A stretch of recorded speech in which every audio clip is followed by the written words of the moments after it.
Hello, shortcuts. Stephen here. This is list one for Wednesday, 12th of July, and I'm going to try and make sure I actually publish it on the right day this time, rather than a day early like I did last week. Yes, so this is funk and jazz, and some soul, of course. As you know, I do like my t-shirts. So $5 credit for whoever first in the comments that recognizes this reference. Down with this sort of thing. Careful now. For those of you who know what that is. $5 credit if for the first to comment with the reference. All right, I was debating, do I start with 3 jazz records or do I start with 3 live records? And you know what? I've never started with a triplicate of live recordings. So all of these will be on a price list that will be published at 9 p.m. on Wednesday the 12th. For those of you who are new to the list, if there's something you like, you can ask me some questions between now and then, but get in early because things tend to move, which is fun. All right, so 3 live records. The 3 that I've chosen, 2 of them are doubles, one of them's a single. I'm going to leave the single to last. First up is James Brown, live at the Apollo, 1968. With Obi. You can see the Obi strip there. I'm just going to put it aside. There he is. James Brown. I love this picture of him on the back. James Brown and the Furious Flames. Inside this is kind of like a little magazine / kind of lyric sheet, which has that immortal introduction in the Apollo Theatre. I think it's was like Gander Lee or whoever that famous dude is, and he says, "Ladies and gentlemen, it's star time at the Apollo Theatre." This record, I have my own copy. In fact, my own copy is right here. Why do I love this record? Well, side 2 and side 3. Side 2 has a medley that lasts pretty much the entire side and segues into Cold Sweat as the last song, side 2, which is probably, it's up there with my favorite James Brown songs. But that whole medley into Cold Sweat is genius. But I still don't think it's my favorite side of music on the record. Side 3 is where you can hear James Brown segueing from the kind of sweaty soul of his early years, including that incredible fallow period where he released practically 10 singles and none of them were a hit, until the first Live at the Apollo record in the early 60s.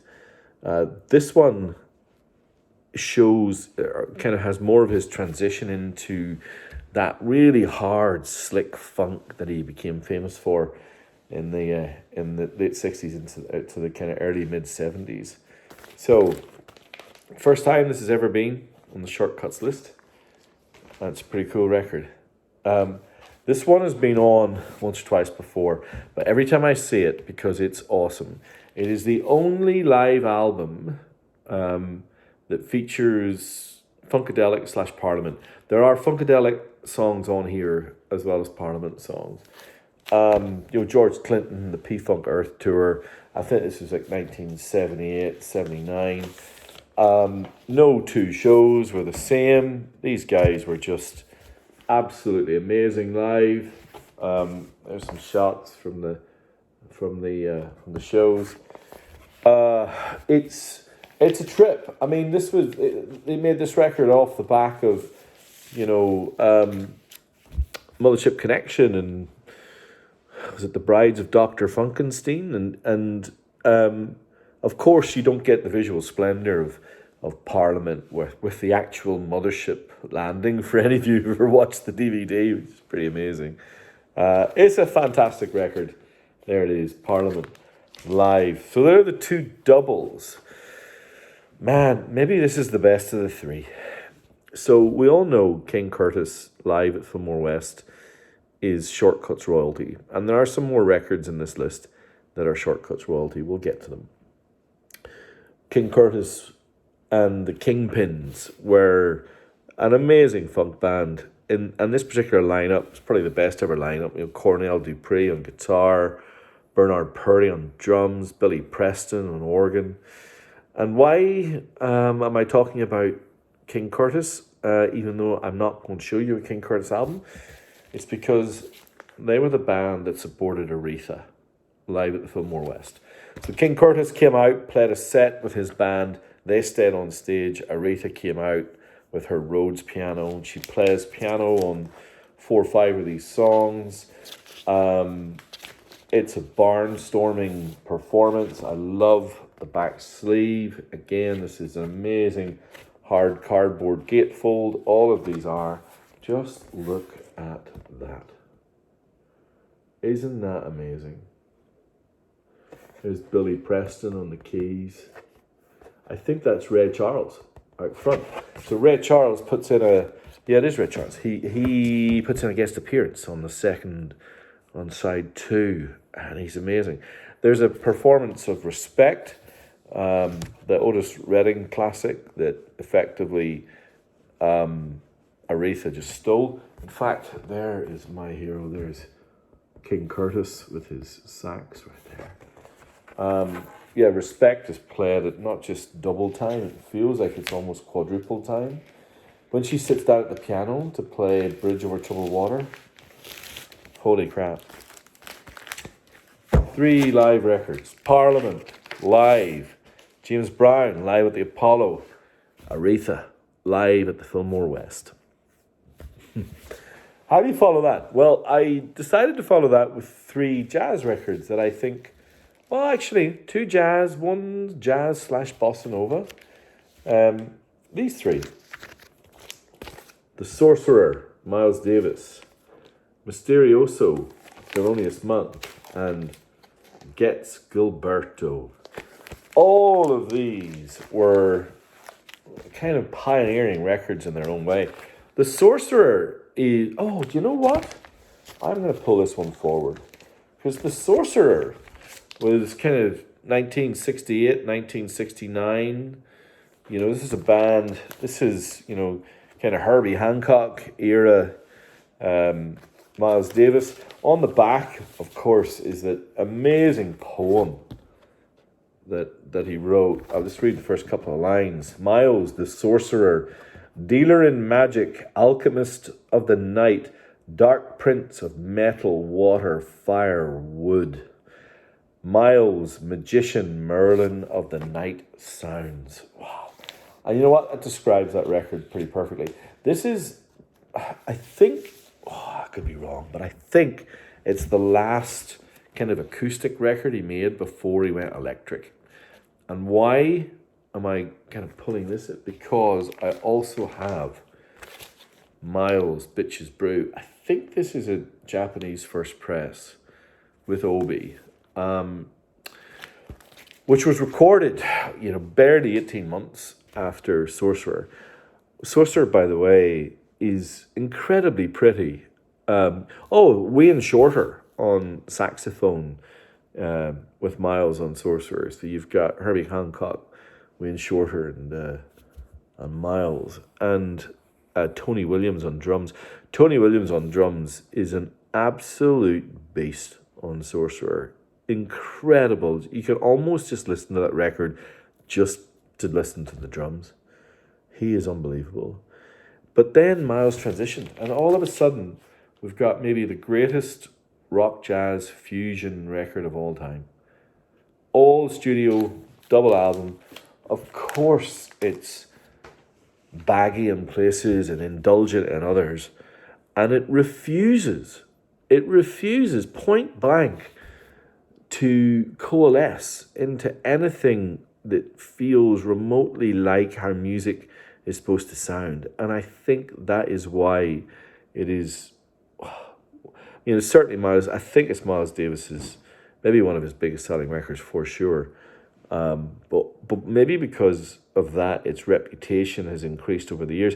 It keeps, every time Rolling Stone releases its 500 albums of all time, it moves up. I think it's up into the 80s now, from memory. And anyway, it's an absolute beast of a record.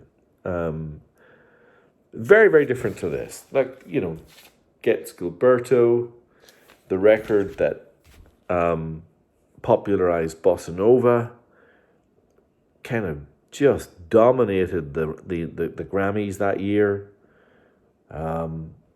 It's an absolutely fun record. And in this guy here, Antonio Carlos Jobim, who, kind of like a Brazilian legend as well, to have all three of them together on a record like this. Again, a very early press you can see on the black Verve label. But again, the beautiful hard cardboard gatefold of these Japanese presses. And there they are. These listener notes, I encourage you, if you buy records from me, especially jazz records, please read the sleeve notes. They're art amongst themselves. In this case, it's Gene Lees who did it, who did a whole bunch of Verve listening notes and liner notes. A fantastic record, inducted into the Grammy Hall of Fame. I think all of those jazz records have. And there's still one more to come. Thelonious Monk, Mysterioso, 1958. I did a longer review of this a few months back. I had an earlier copy, and my good friend and club member Ivan turned me on to this record. So I grabbed a copy myself, and then I saw another, and I thought, well, I think there's someone out there that will love this. Famed rock critic Robert Christgau described Mysterioso as his favorite album of all time. And there's one song, I'm going to see if I can remember. I think it's the Blues Spot 5, where Johnny Griffin plays a tenor sax solo that's about 5-6 minutes long, that Robert Christgau has referred to on a few occasions now as his favorite 5 or 6 minutes of recorded music. That's a hell of a recommendation. Why are you listening to me? Listen to Robert Christgau. So we've got some more to go. Look, Percy Sledge, his debut album, When a Man Loves a Woman, is an absolute masterpiece and is some of the greatest soul ballads that were ever recorded. But his sophomore effort is this, Warm and Tender Soul, and I have it on a white label first press promo. Mono copy, beautiful condition. I think this record is every bit the equal of When a Man Loves a Woman, and has, if I can, it tears me up. The opening track on side one, I think not only is this album every bit the equal of A Man Loves a Woman, that song is every bit the equal of the song Man Loves a Woman. This is a wonderful record, and I do love these white label promos. A few more to go before I open up into some Shortcuts royalty. I'll explain what Shortcuts royalty is to some of the new members in a minute, but a couple to go. Some more soul. This is 360 Degrees of Billy Paul, featuring the absolute monster hit Me and Mrs. Jones. This is probably the most famous of the Philly Soul records. Again, look at that great back sleeve. The other song that I adore on this record is the opening track to side 2, Am I Black Enough for You, which is a complete opposite to Me and Mr. Jones. Me and Mrs. Jones, as it's a complete funked up, number. It's really cool. You know, this was, I think it was his second record. His first, it didn't really work for him. I have a copy of it. I like it, but it's not as good as this record. This record, the songwriting is far stronger. They really nailed, you know, the type of songs that Billy Paul's voice works for. And he's a dude, and you can tell. Now, talking about dudes, that this guy, even this is what his 13th, 14th record, 1981, was his, you know, belated kind of comeback and hit. And look at him on this front cover. Bobby Womack's The Poet in a, what is that? A violet suit. What a dude. Great songwriting. Set him up, really. The Poet did. It was the record that reintroduced a new generation to the genius of Bobby Womack. Yeah, I love it. I love it. Now, here are 3 records that are Shortcuts royalty. These are records that have appeared in many lists because these Japanese presses are awesome. They sound incredible. They're not expensive. They're expensive if you try and buy them off Discogs, but they're not expensive if you buy them off Shortcuts. And they sound incredible. So we've got John Coltrane with McCoy Tyner, Elvin Jones on drums. This is Ballads. Again, inducted into the Jazz Hall of Fame. This for those of you, I keep remembering, keep hunting. This is the Swing Journal stamp of approval. The Swing Journal being the premier jazz, soul, blues magazine during this period in Japan, and they would kind of brand the records that were considered part of the canon as far as they were concerned, kind of records you had to listen to. I love Ballads because I like John Coltrane when he plays the blues. I don't like John Coltrane when he's in his own head. This is the John Coltrane I like. Many of you have it already, I know, but for those of you who are maybe new to the list, Shortcuts royalty. Included in Shortcuts royalty is Bill Evans' Live in Tokyo. Released in the Western world, I think there's a few variations as the Tokyo Story. This is a more flamboyant Bill Evans. This is a Bill Evans that he turned up on on stage with flamboyant suits, and he was adored in Japan. Man, they loved him. And so this record is a little bit rare, but I get it every time I see it, and it's an ebullient Bill Evans. It's a playful Bill Evans, and above anything else, it's just a joy to listen to. This final record in the rock royalty, or in the rock royalty, in the jazz and soul and blues royalty, Shortcuts royalty list is this: the immortal Otis Redding. He recorded 10 or 11 songs in the 3 weeks before his, horrific death, and this album came out after he died, and it's absolutely magnificent. If you have not heard the immortal Otis Redding, just trust me, it's magical. And this is a lovely copy, green and orange Atlantic label. There isn't a single wasted second. I think it has to be in the running for the best posthumous album of all time. Has to be. So there you have it. We have our soul, funk, and jazz collection for Wednesday, 12th of July. For those of you who've hung around and watched, much appreciated. Hope you saw something that tickled your fancy, and I will see you on Wednesday. Keep an eye out. There's another video, and it's a good one. Bye.